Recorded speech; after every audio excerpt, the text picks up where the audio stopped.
Did you know the fall time is the best time to plant grass seed? Well, don't fall victim to these common grass seeding mistakes. There's normally two types of situations in which you're going to be planting grass seed, whether you have a small little bare spot or whether you're going to be planting and broadcasting seed over an entire area. And I dare say these common mistakes happen in both situations. So I figured it'd be a lot easier just to show you how to not make these mistakes by coming over to my project front yard. Now we decided to start over because they had about 5 different species of grass, about every weed imaginable in this front lawn, and they were really wanting a monostand grass or one type of species.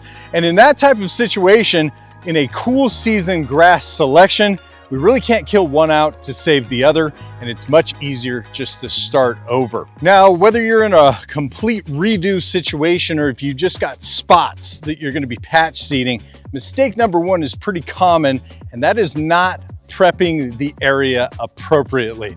Now, commonly what's gonna happen is you're gonna end up with this layer right here where you have a ton of debris just sitting on the top. And if you don't remove this debris, the seed can't get to the soil. The name of the game is to increase seed to soil contact. And I find that one of the best tools in the bag to use is called a scarifier. No matter if you're just spot seed treating or if you're doing an entire project like this, the scarifier is kind of like a tiller without the wings. It's gonna dig through and create these slits and these ruts for the seed to fall into. Now, this is going to increase our seed to soil contact. It's going to keep the water on the seed and increase germination. It's one of the best tools in the bag. However, you don't necessarily need to have this machine. There's a lot of other tools out there like these little trowels and these little hoes and rakes that you can use to really just scuff up and get rid of the matted matter like I showed you before. Now, for a lot of you guys out there, this is definitely not an uncommon situation, but we have a front yard. It's got about a 15-degree grade to it, and it's just enough where what I'm afraid of when we get into the watering section is all this water is gonna wash the soil downward. So we need to make sure that we get some good seed to soil contact to not only just get it to germinate, but to prevent it from falling down the hill. Royce, what are you doing here? Oh yeah, now that we got the new SATELLAI smart collar, you gotta come on the job and sleep. Come on, let's go work. Big thanks to SATELLAI for sponsoring today's video and allowing me to bring you the content that I really enjoy doing.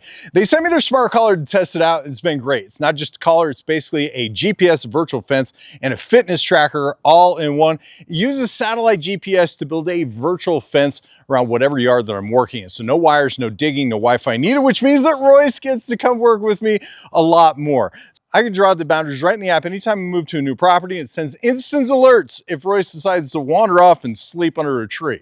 It also gives me real-time tracking, step counts, and activity data. So now I'll know exactly how many shady spots that he's napped in and for how long on the customer's property. And right now, he's been setting records of a whopping 22 minutes of average activity.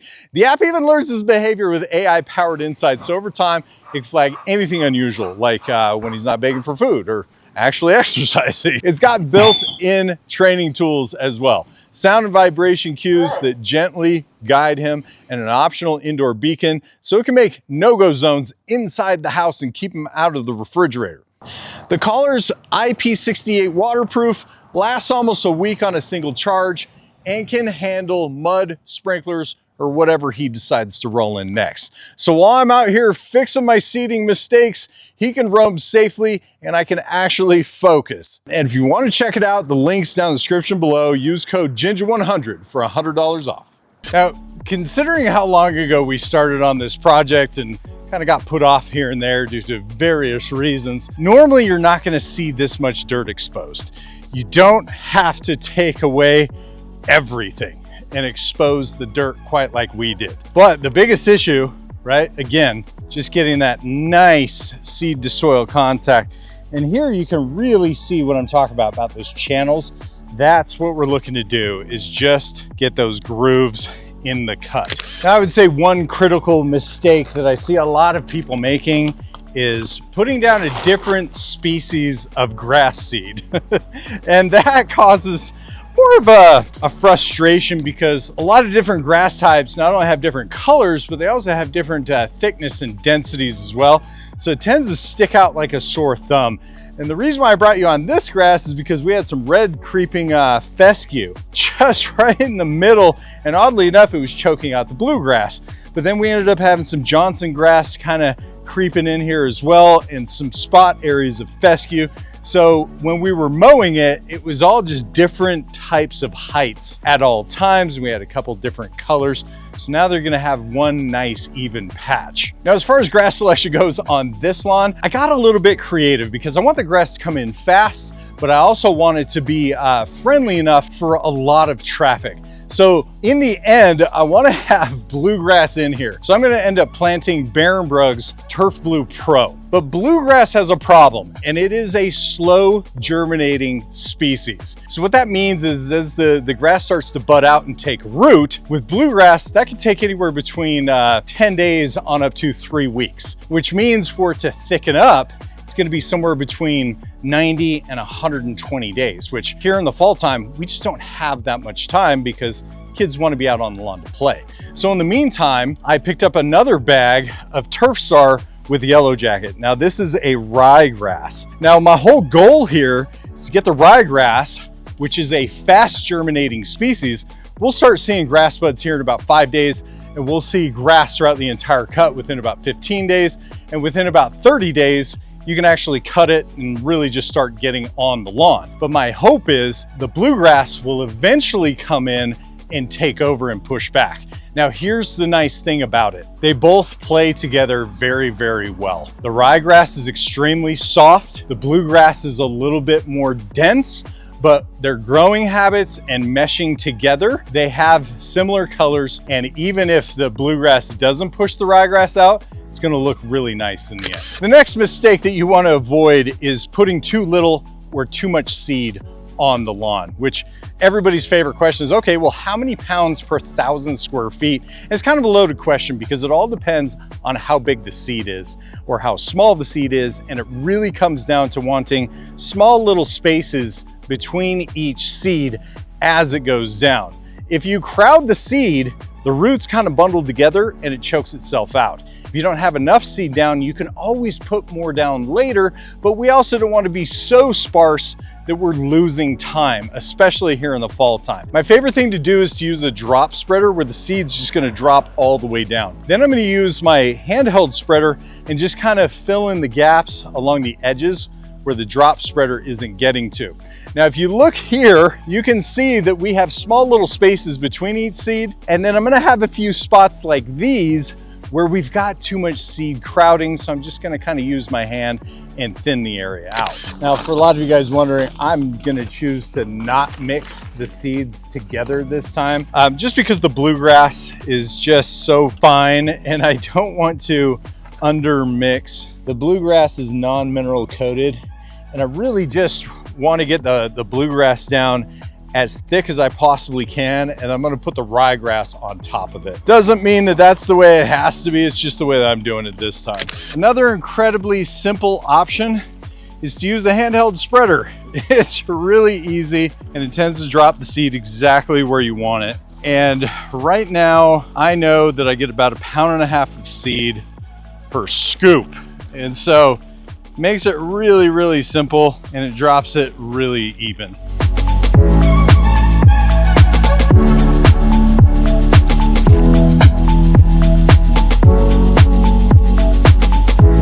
The nice thing about the Yellow Jacket is you really get an idea of where that grass seed actually is. Ideally, I don't like to have the soil this wet, but we had a happy little accident where the sprinklers just randomly came on. So it's made my job a little bit more difficult, but we're still pushing through.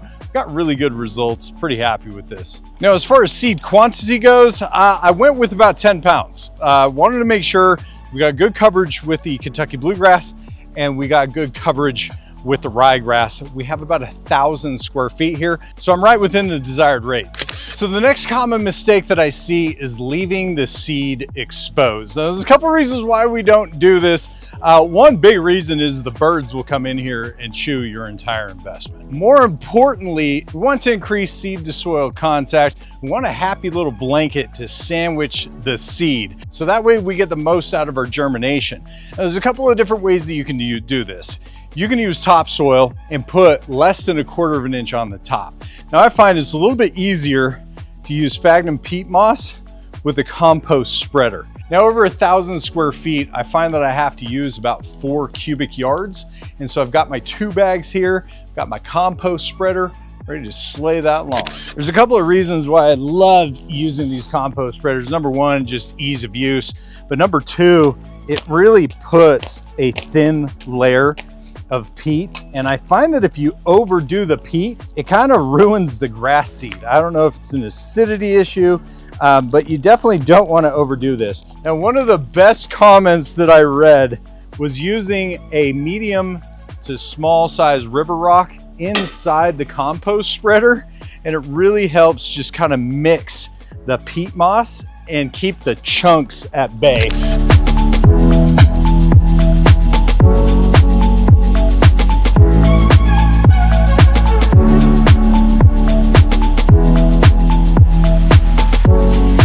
Kind of show you before and after, right? We got our before side, we have our after side. Now, a lot of you guys are gonna notice that I'm not covering it 100%. Now, I'm not necessarily too concerned about it for a couple of reasons. Number one, the peat, once I start watering, it's going to expand. And again, as I told you before, I have a risk. If I run it too thick, might end up having some problem with some of the seed germinating, which I also don't want to deal with that. The other benefit of using sphagnum is that the water is going to be tied in right next to the seed, and it acts like a sponge. And so the water against the seed, we're also going to get some really good germination.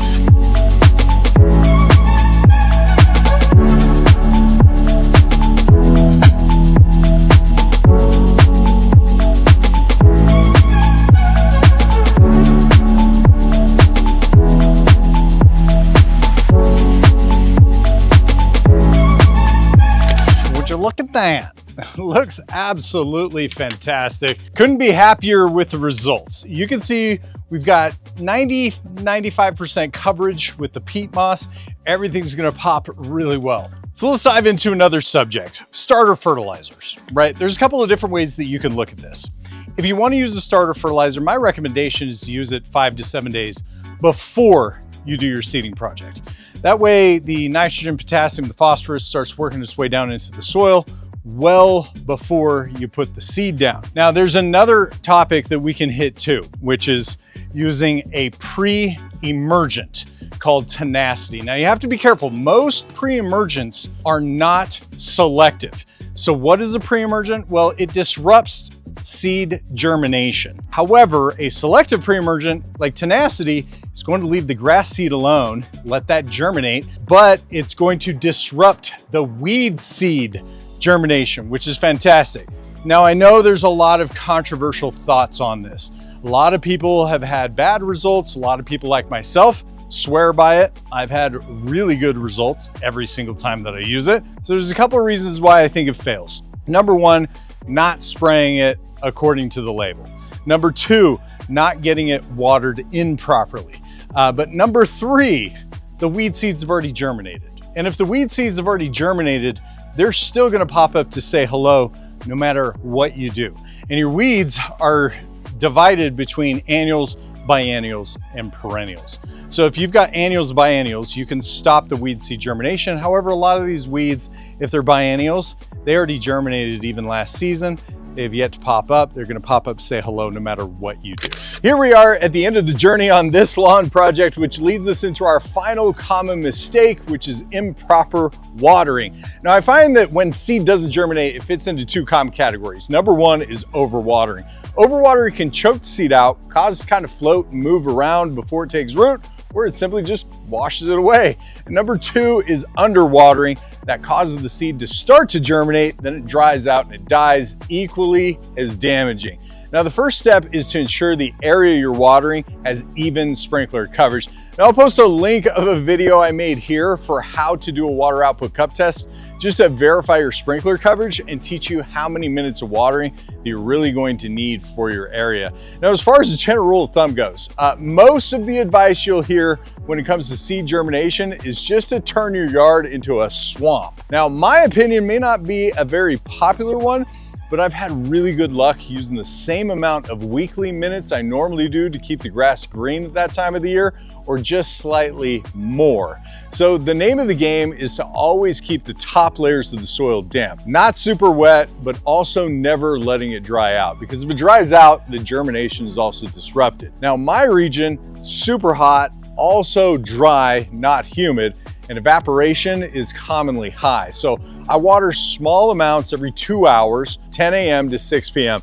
Then I switch to watering every 3 hours overnight. And this is especially important to help the seeds stay in place and not wash down the hill. So this time of the year, I'm shooting for about 15 to 17 minutes daily watering equivalents. Now, from the every 2 hours during the daytime, I'll water for about 2 minutes. And throughout the nighttime, I'll water 1 minute, considering the evaporation rate is just about 0.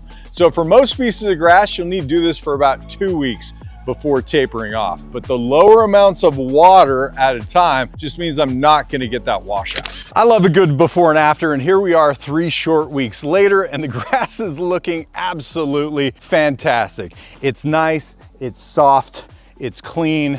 You could even walk on it if you wanted to, and I dare say we're right to that point where it needs to be mowed. And we're gonna get into questions and answers here in just a little bit. Now, expectations wise, could we have done a few things better? The answer is absolutely, especially with the water coverage. I didn't have a chance to fix this before we started, but this one single head puts out 50% more water in this region everywhere else, and this region is noticeably thinner. And we have another one along the edges of the border here. Same exact thing, it's just too wet, not going to germinate. Now, as far as expectations and weeds go, yeah, we've got some weeds popping in, and ultimately, I did not get the tenacity pre-emergent down. Made me a little sad because I can't show you the before and after. But let's go into the next segment, which is questions and answers.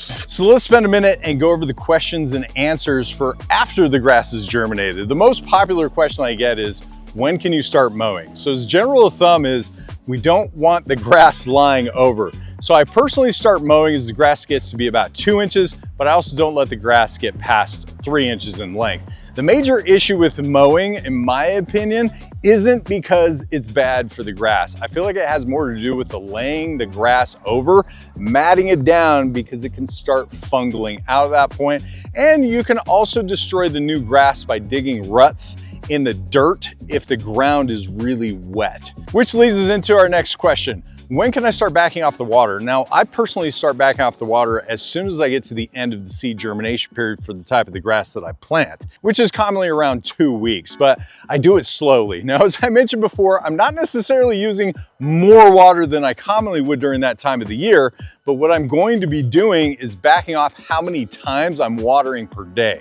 So then eventually, how many times per week that I'm watering. So if I'm watering 10 times per day, I'm gonna back it down to 3 times per day, just doing longer watering periods. Then a week later, I'm gonna get down to watering 1 time per day. And then over the next month or 2, I start backing off days. So eventually I get to watering 3 or 4 days a week, but I keep the same overall minutes per week. So if you don't back off the watering, you usually end up with some sort of a fungus and just kind of ruin what you just built. The last popular question I get is what do I do with the weeds? Now, at some point, everybody's gonna end up with some sort of weed issue in seeding. Now, I just pick them out by hand. I use a screwdriver. I poke the base of the weed, then I gently pull it out. I make it a habit just to pull out 10 every single time that I leave my door. Now, in the end, avoiding these mistakes has been highly productive for myself, but if you feel like there was something that we missed, please share it down below. In the meantime, guys, if you have any questions, comments, or concerns, hit me up down in the comments down below. You know I'd love to help you guys out. Till next time, guys, it's Pest and Lawn Ginja. We're slaying lawns.